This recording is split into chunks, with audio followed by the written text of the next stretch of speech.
Hey YouTube, I'm Ray. I'm going to do a quick video here to show the gear that's in my pack that I'm going to be using in the 2018 Appalachian Trail section hike. Not a through hike, I'm going to do an 88.5 mile section, and I'm just going to go through my gear real quick on what I've selected to take. Some of it may vary if the temperatures keep climbing as they are right now. I'm really hoping that we don't have another cold spell and we continue to climb up. So without further ado, let's get to what's inside my pack. Alright, as you can see, I have a Gregory pack. It's a Paragon. It's a Paragon 58. Mine's a small. It was actually a 55 liter. So the reason I got a small, even though I measure out for a large, is I like to wear my pack really high up on my hips, and the small allows me to do that easier while still keeping the shoulder straps where they're supposed to be, and that's what fits me the best. If I wear them too low, it makes the front of my hips start to hurt for whatever reason. So that's why I've gone with the smaller pack, so I can compress it down a little bit tighter on my back. I also want to give a shout out to a lot of the folks I enjoyed watching last year do the Appalachian Trail through hike. Dan Haley, very entertaining cat. That was a great through hike video, and I really enjoyed it. Early Riser 71, also watched every episode of his. Great videos. Black Lashing, funniest. Some of the funniest videos out there are some of the stuff he did. I really liked his videos too. And then the Red Mage, watched him from the beginning all the way to the end. So I've spent a lot of YouTube time watching through hikes and other various videos. And those were all Northbounders or Nobos. And I've also been watching the Hiking Hindemans, if I'm saying that correct. If I'm not, sorry guys. Waiting for their last videos. Yeah, they're going to end in Springer, not Katahdin. So looking forward to that. Those actually getting posted. Again, thanks to all you guys for vlogging and at least giving me some entertainment to watch. So let's go and see what's in this pack. I'm going to start with the stretchy part of the back on the front, actually.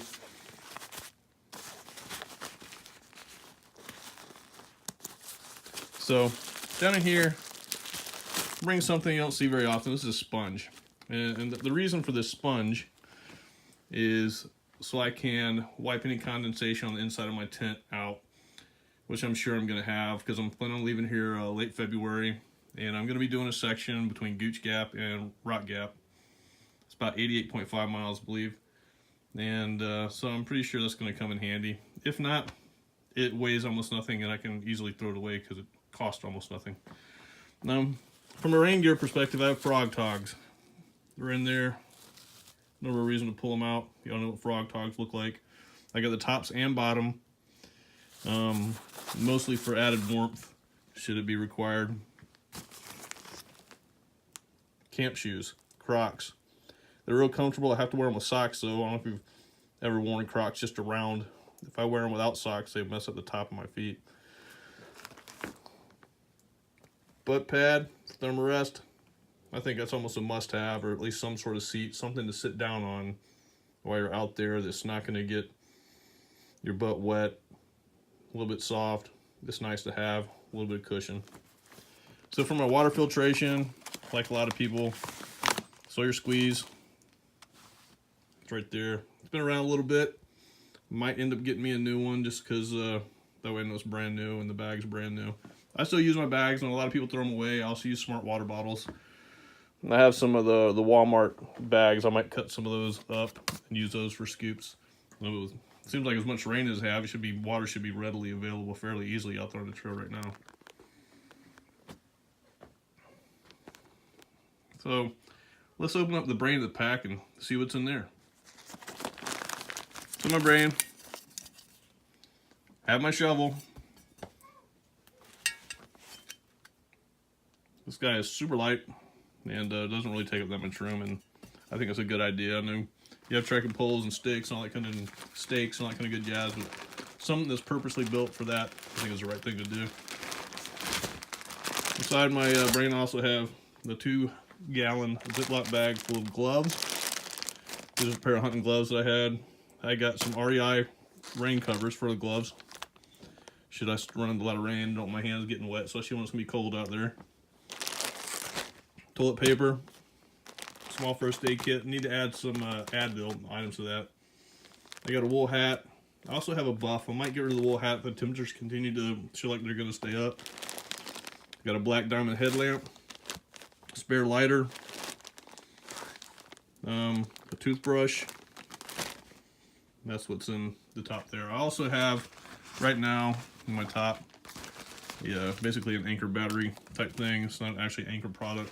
I'm not sure which one it is, but it charges the battery pretty good.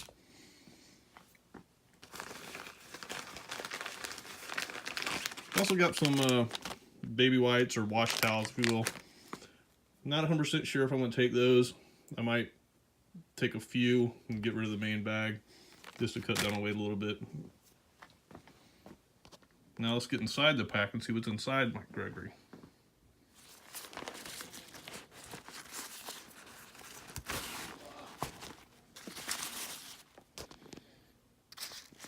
This thing's a little bit easier to open with two hands than one. So, on the top of my pack, or a large portion of my money went, is a Z-Pex duplex tent. So I had gone with a tarp and a mesh tent, which I was planning on using, and I decided just to go ahead and pull the trigger on a duplex. I did like the tarp and mesh tent setup, but I was able to cut a little bit of weight going to the blue duplex. Actually, quite a bit of weight, to be honest with you. Inside the pack, you also have your typical compactor bag.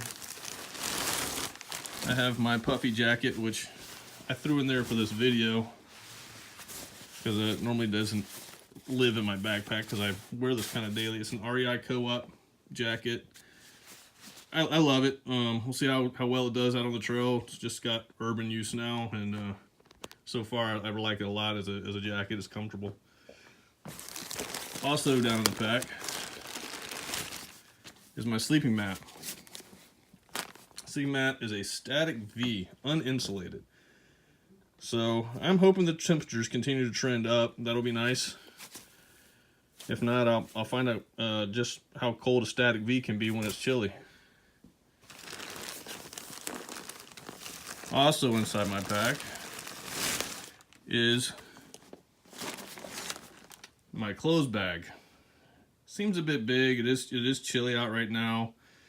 It's cold, so I'm kind of worried about getting cold once I get to camp and that kind of stuff. While I'm hiking, I think it'll be fine. But in there are basically 2 pair of long john bottoms, 2 pair of long john tops, an extra pair of shorts just because, well, I'm petrified of ripping the ones that I got on and not having a pair of shorts to wear.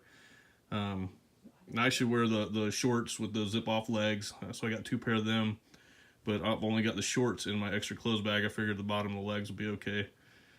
I could just swap them out. I will look funny because they're not the same color, so I'll be a two-tone pants wearing person if I do happen to mess up the pants I plan on wearing. There's also 2 pairs of socks in there. One's darn tough and one's a thick pair of wool socks. I'm not sure the brand for sleeping. My cook kit coming out is just wrapped up in this blue stuff sack. Is a stainless steel Stanley cook cup and a pocket rocket, along with another lighter. I do have a spare lighter in the 2-liter bag that was in my brain.